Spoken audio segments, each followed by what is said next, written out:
right, we're gonna go ahead and get started. Today we'll be reading again. Exciting, I know. So last class we did a passage at a time. We did, I don't know, it was like 9 minutes and 30 seconds or something like that. So today we're gonna do 2 passages at a time. So you'll have like 19 minutes or whatever to do 2 passages.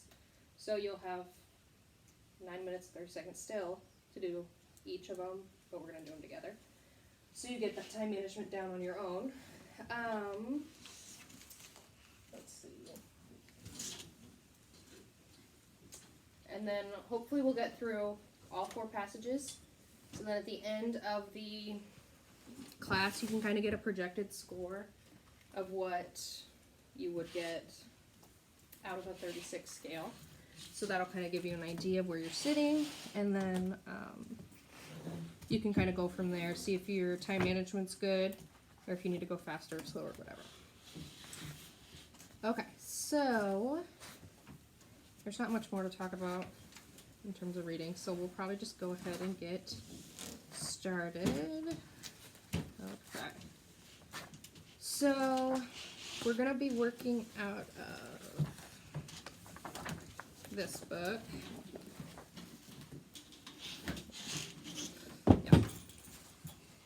Let me find the page number here. Okay. So the test starts on page 686.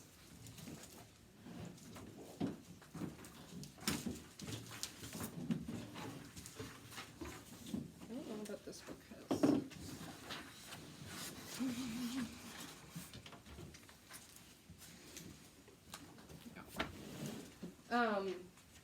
This book doesn't use a bubble sheet, but normally you would use one. Yeah. So for when we're scoring this test, are we gonna take into account like the field test? Like the 9 questions that don't count? Yep, so I don't know. Their book over there just picks a random one in the book, but I don't know if this one does for sure. So if it doesn't, I'll just pick one. But I'm not going to tell you that now. But then we can kind of get a projected score. So we'll play that part by ear. But yes, we will for sure. It'll be out of 27 questions then. So while you're taking the test, make sure you're kind of trying to index some things so you can go back to them. Time management, or something else. Oh, watch out for those trap answers we talked about. After you get done with your first passage, kind of take a look at the stopwatch and see if you're around that 9-minute 30-second mark. So then you know for the next passage if you need to go faster or slower. After this, we'll go over the answers, explanations, whatever. That's pretty much it. Any questions before we start? Okay. You have 19 minutes. I'll give you a warning when there's 5 minutes left and 1 minute left. Okay? All right. First 2 passages, go ahead.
You should be right around that halfway mark.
Five minutes left.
1 minute left.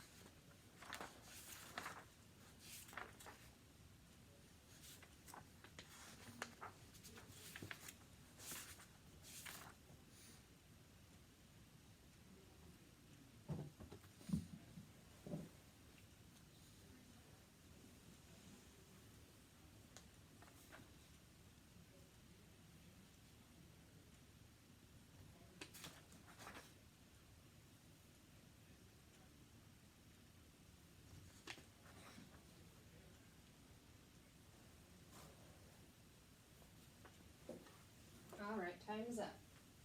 Okay, raise your hand if you got done with the test in that amount of time. Okay. 4 more people. Okay, good. If you didn't, that's okay. We're still getting the hang of it. But just keep in mind for this next passage, or the next two passages, you might need to like pick up your pace a little bit, and you'll kind of get a feel for that as we take more practice tests as well. Normally there's only 36 questions on the test now. Your book hasn't made that change, so there's actually 40, so I'm gonna have to like adjust this so it's gonna look very odd. It'll be off-centered, but it's fine.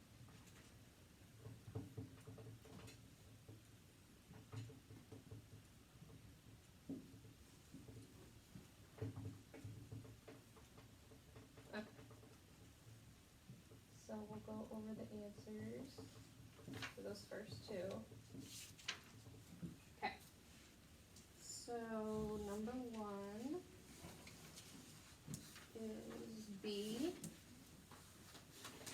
2 is F. 3 is A. 4 is J.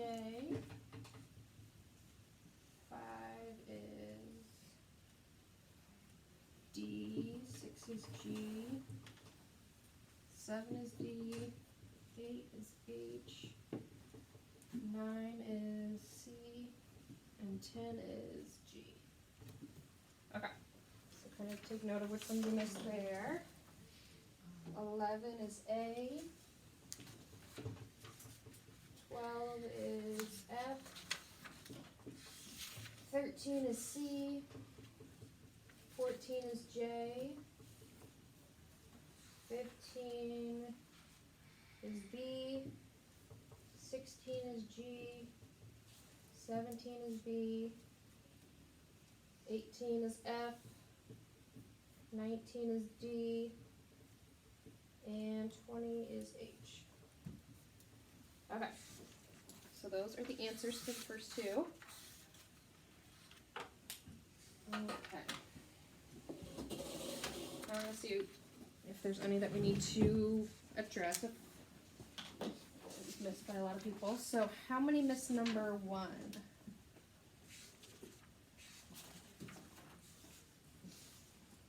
Okay. Number 2.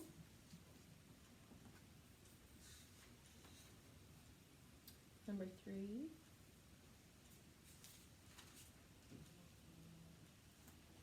Number 4. Number 5.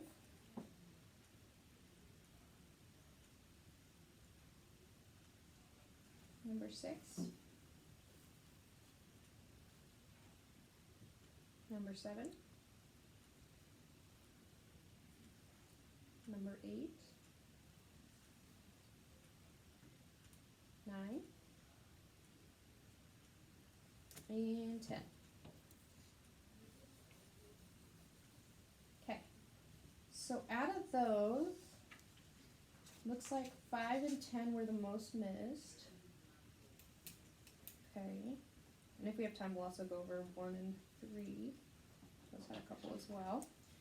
Okay, how many missed number 11?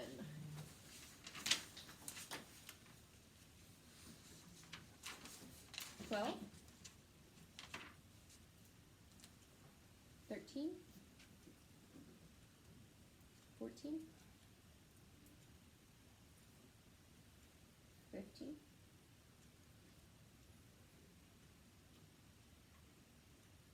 16, 17, 18, 19, and 20. Okay, so out of that one, 14 and 15 were the most missed, and then there were a couple others. So we'll see how we're doing on time. Let's look at number 5 first. So the correct answer was D. So it says, in order to help light a fire, the passage most strongly suggests that the family had gathered what? So the correct answer was D. So I think I know what happened with the people, the 4 people that missed that. Had you put C? Okay. So when it talks about them gathering, it says, he teased bits of leaves, sticks, and dry pine needles. Okay. It says all those together, lines 23, 24. But just at the beginning, it said, as my father and I gathered twigs and leaves for our campfire, in line 9. So you have to kind of look at the whole passage. In that one, 23, 24, it puts those 3 together to kind of trick you into thinking those are the only things they got. But at the top, it talks about them also grabbing twigs. Okay, does that make sense why it's D then? Okay. And 10, let's see, the correct answer was G. The narrator's statement in lines 49 through 51, so we know right where to look, most nearly means she believes her parents' relationship has what? So it says, the part that kind of pointed me towards G was it says, often I considered it a sign that the once heaving seas of a young love, talking about her parents having young love, had quieted within them to something more like the standing water of a pond. So like she's saying they were still kind of in love, but it just wasn't like burning, igniting in love or whatever. She's like, they more were just the standing water of a pond. So then it later talks about, let's see, however, right now, the familiar habit of a camping with my family was a welcome reprieve from the strange new presence at home. So it's not F because it's not the fear of him losing a job that's putting a strain on their marriage. It already was a little bit bland, right? It's not H. It didn't degrade into something like disease-ridden. It doesn't talk about anything being disease-ridden and murky or mosquito-infested. So I wouldn't say H. And then somehow managed to grow more passionate and spontaneous with each passing year. Well, she said it used to be like seas of young love, but now it's just a bond. So it's not more, it didn't get more passionate until after his job kind of was a little iffy. Okay, so that's why G is going to be the best answer. Does that make sense? I missed that. Okay. Any questions about that first passage? Okay. If you were the couple that missed, there was a couple that missed, I guess, 1 and 3, I think. Yeah, explanations are in the back too. That can give you that page number in a second. Passage 2, let's go over 14 and 15. So 14 was J.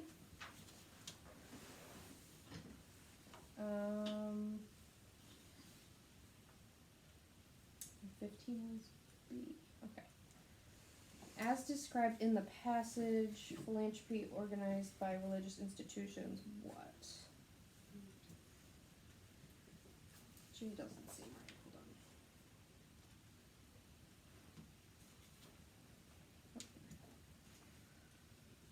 What is J? Okay. I had put G. What did the 5 people that missed that put? G. Okay. Yeah, that one's kind of confusing. Let me see how they explain it, because I had G too. Maybe.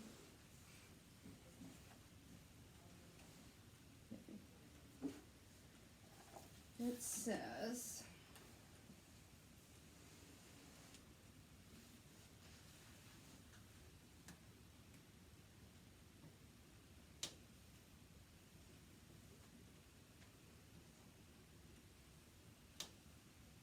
Choice G uses words from the passage but doesn't match what the passage says.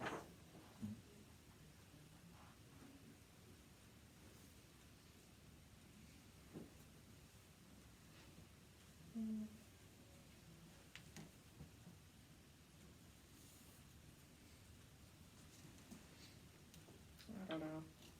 Sounds weird.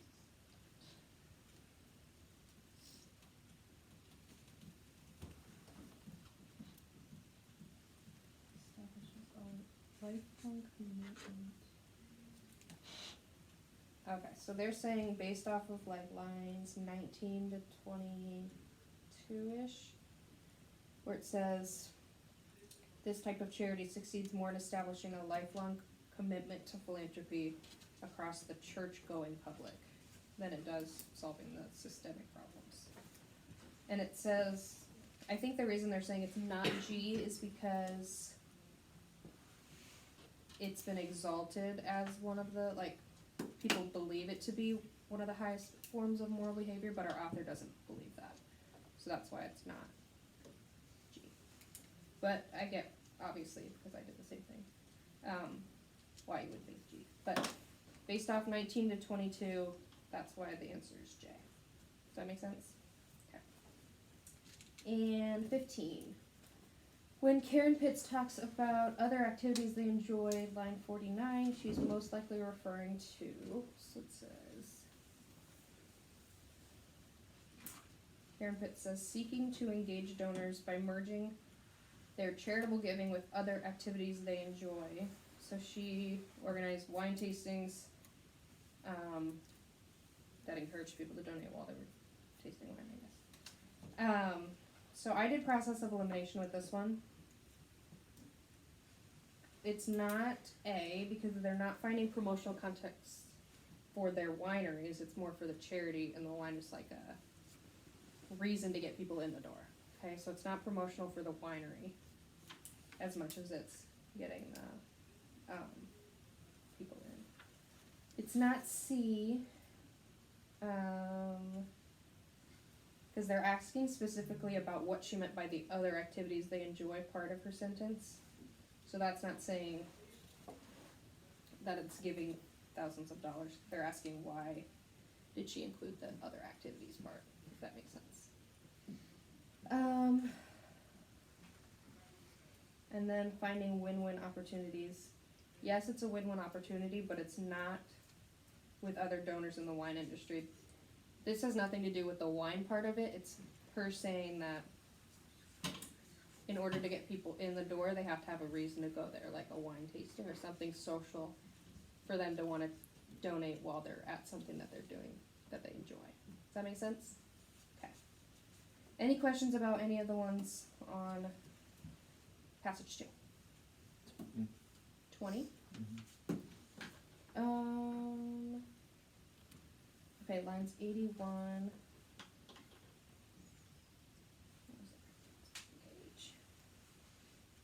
So it says, however, even if these new tactics can't be used in all contexts, they're still valuable. So that narrows down F, because it's saying, F is saying it, like a charity will only succeed if it's in a large measure. This is saying they're still very valuable, even if they aren't in large quantities.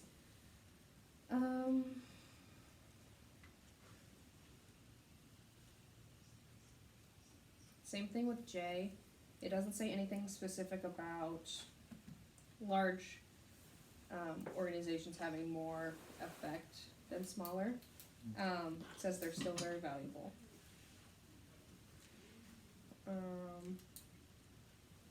So I think H is the best, just because it says, even if they can't be used in all contexts, so no matter where you're doing the philanthropy or charity or whatever, it'll still have value because it's raising money for good or whatever.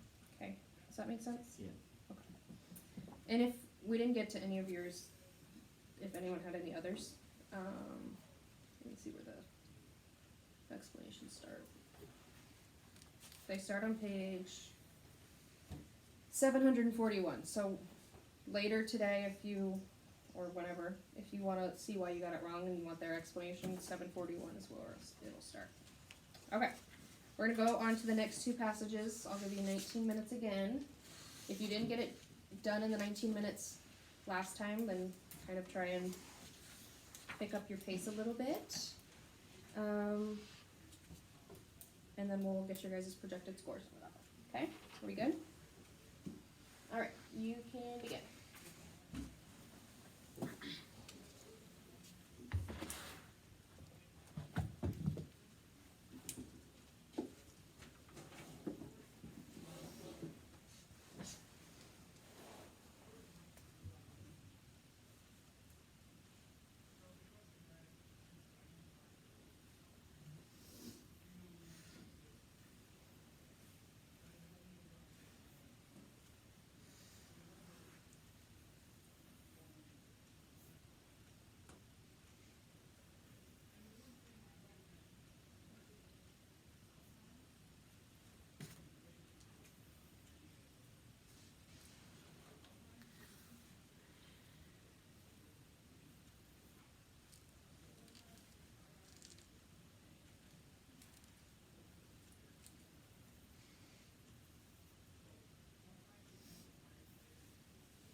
Should be around that halfway mark.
Five minutes left.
1 minute left.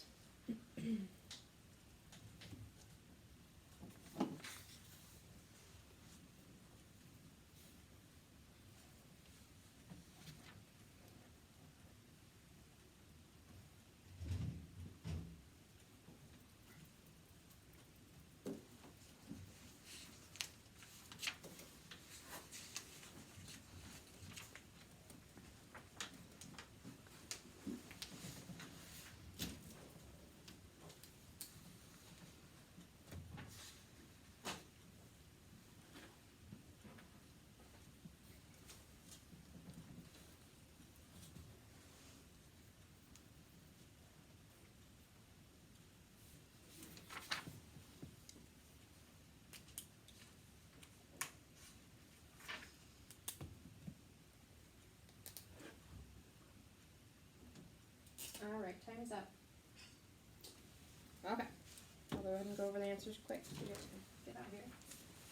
21 is B, 22 is F, 23 is C, 24 is F, 25 is B, 26 is H, 27 is D, 28 is F, 29 is A, and 30 is H, 31 is D, 32 is F, 33 is A, 34 is G, 35 is A, 36 is J, 37 is C, 38 is G, 39 is C, and 40 is H. Okay, so count up how many you got correct out of 27. We're not gonna count that one. Okay. Well, I guess 30. And just remember, you would have 4 less questions too, so you'd have more time. So count it up. I'm gonna grab my sheet that shows me how much score you get.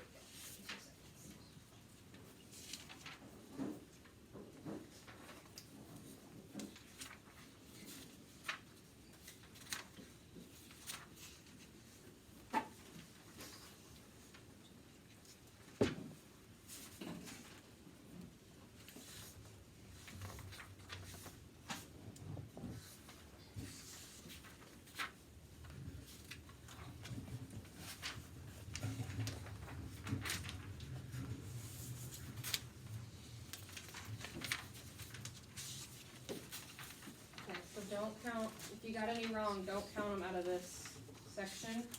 And then we're also not going to count the last 3, just because it's out of 27. So we don't want the numbers to mix up. Okay, so if you got 27 correct, out of those 27 that were graded, that would be a 36. If you got 26 correct, that'd be a 35. 25 correct would be a 34. 24 correct would be a 32, 23 correct would be a 30, 22 correct would be a 28, 21 correct would be a 26, 20 correct would be a 25, 19 correct would be a 24, 18 correct would be a 23, 17 correct would be a 21, 16 correct would be a 20, 15 correct would be a 19, 14 correct would be a 18, 13 correct would be a 17, 12 correct would be a 15, 11 correct would be a 14, 9 and 10 correct would be a 13. I hope I don't have to keep going. Wait, so 23 correct would be what? A 30. And you can look on this on your way out, but you guys are good to go.